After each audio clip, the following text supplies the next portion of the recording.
Welcome to Maker Melissa's Lab. This video is about this table. One of the things I've been trying to do lately is record better video, and I've been focusing a lot on doing a lot more close-up shots. You can actually see that in my last video. To do that, I like to take the camera and mount it onto an arm and clamp it onto a table. These tables have been providing a little bit of an issue with stability on the clamps, and so I came up with an idea of designing a bar that will attach to the table's frame that I can clamp things to. Let's get started.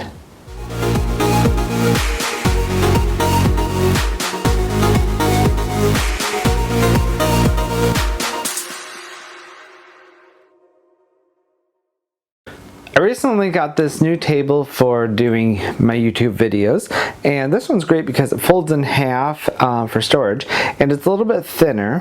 One of the issues I was having with the old tables, which is like this one, was it was a little bit thicker, and so I couldn't clamp things well to it. And although it is easier to find clamps for this table, I'm still finding an issue with the stability of it because of the plastic hollow design on it. And I even had my camera fall over at one point, but I guess it's working fine because I'm recording this video on it. I have all these different photography clamps, but I'm unable to use most of them for various reasons. This one doesn't quite open wide enough in order to clamp onto the table. These ones are meant to be mounted onto a pole. This one's just a little bit too unstable on the table because it's not a flat surface underneath. This is the one that I've been trying to use for my last close-ups, but I found it a little bit too flimsy, and this is the one that the camera was attached to when it fell off. I started off measuring tubing in various sizes because these clamps were designed to be clamped around either some tubing or a pole mostly, like if you had some lights and you wanted to attach something else to it. And I found that measuring the table legs on both of these tables worked very well. This one measures about an inch, but I'm afraid it won't provide enough stability for my bigger clamps. This one measures about an inch and a quarter, and I think it'll actually work out very well. The plan is to attach a T-plate over here and over here, making use of the existing screws, and then to attach some tubing between the T-plates. As you can see, we have a folding table here, so I want to split the pipe into two pieces so that the table can still fold up when it's done. I did a bit of research online, and I decided 4-inch T-plates and 1 1/4 inch metal conduit would work really well, and they have it at the hardware store, so that's where I'm going next. Next, I headed to Lowe's as the website showed that they had 4-inch T-plates in stock. Turns out I actually wanted 1-inch tubing, which was the one size that they were out of. I did, however, find the rest of the hardware while I was there. I headed over to Home Depot next in hopes that they would have the 1-inch tubing. Upon getting there, I was pleased to see that they did. These are the T-plates, which are a little bit thinner than I was hoping for, so I may end up just going ahead and JB welding a couple of these together, so then I can get a little bit thicker. It looks like they didn't drill the holes exactly in the same spot, but the holes themselves align with each other, so it should be fine as long as I make sure to put something into the holes themselves. I'm trying to come up with a good way of cutting this tubing since I don't have a chop saw, so I can't use that to cut it straight, and so I started off by measuring the tubing. I decided to design a quick sawing jig for the tubing based on some similar designs I saw online. After I was happy with it, I printed it out. Once I had printed it off and I had it in hand, I decided on a couple more changes. One, I felt that there was a little bit too much wiggle room for the saw blade, and I wanted it to go past the bottom. So I printed off another one, and this one you can see it goes a little bit past the bottom of it, and the saw blade fits perfectly in here. First, I sanded the plates with the coarsest sandpaper I had to give the JB weld a surface to grip to using a circular motion. Then I mixed up some JB weld using a 50-50 mixture. I spread it on the plates and then assembled them. And then I stuck some pencils in to make sure that the holes were aligned.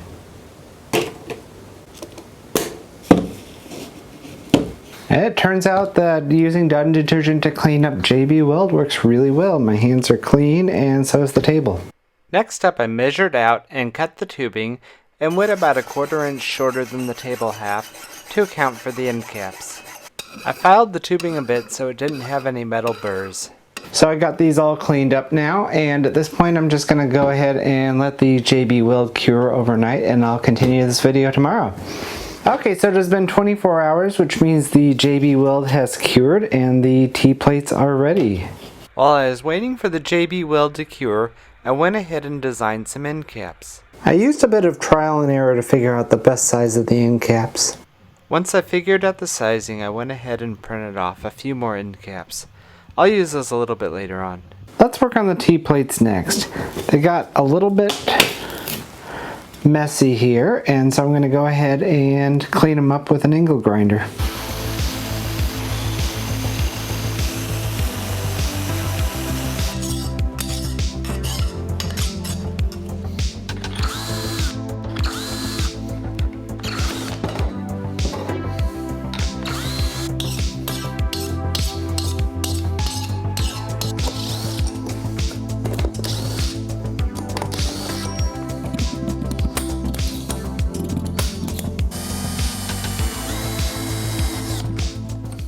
In order to get the nut inside the tubing of the frame, I found a strategy that worked by using a bit of trial and error.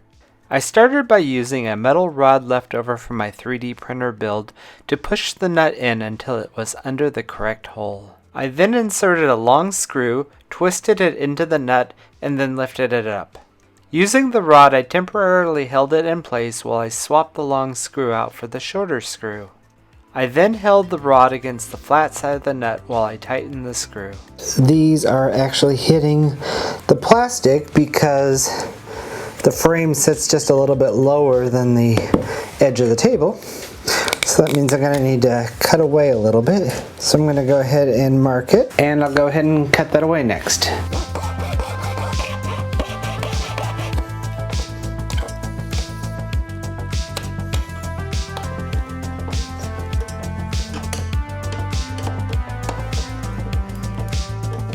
So it looks like I stripped this, so what I'm going to do is drill a hole over here and I'll create a new place for it.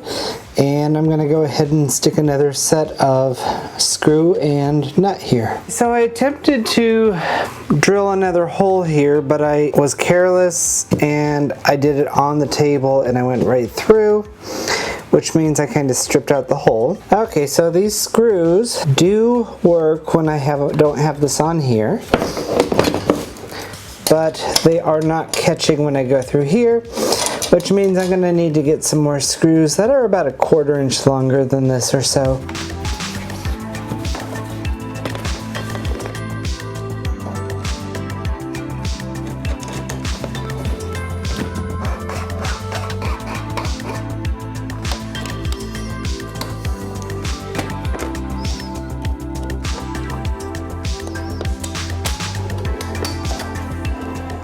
So I don't have any Goo Gone right now, so I'm going to go ahead and use mineral oil instead and clean off this label.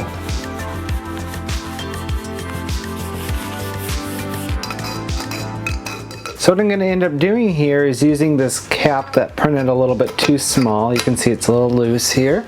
And I'm going to be using this for some spacing. And then I'm going to also take this ruler and this little plastic thing, and then I can kind of use that as a little space.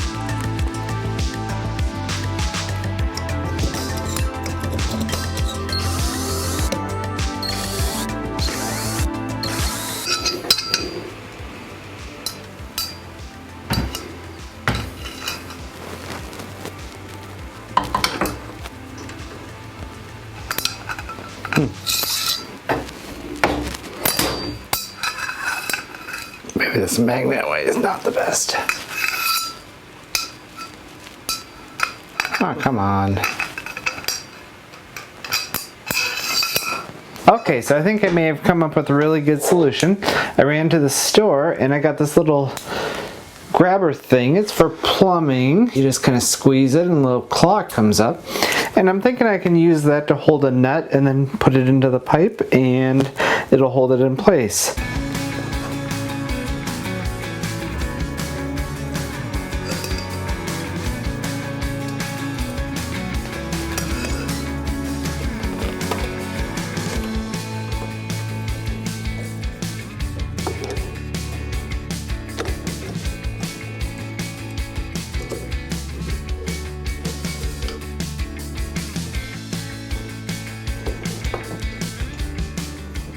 I noticed that when I went to go put this arm on here, the clamp itself was slipping because it actually has plastic teeth rather than rubber.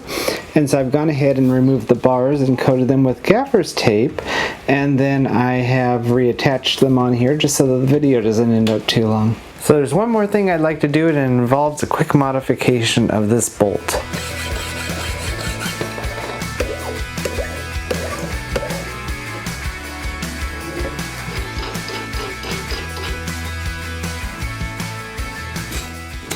And now I have my cell phone mounted on this arm, and it'll allow me to do any kind of overhead video or take photos or whatever I want to do. It's just another option, and it can really help.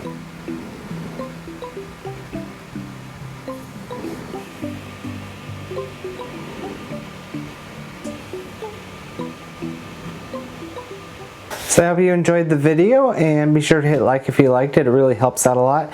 And subscribe if you aren't already, and be sure to hit the bell icon so you're notified of future videos.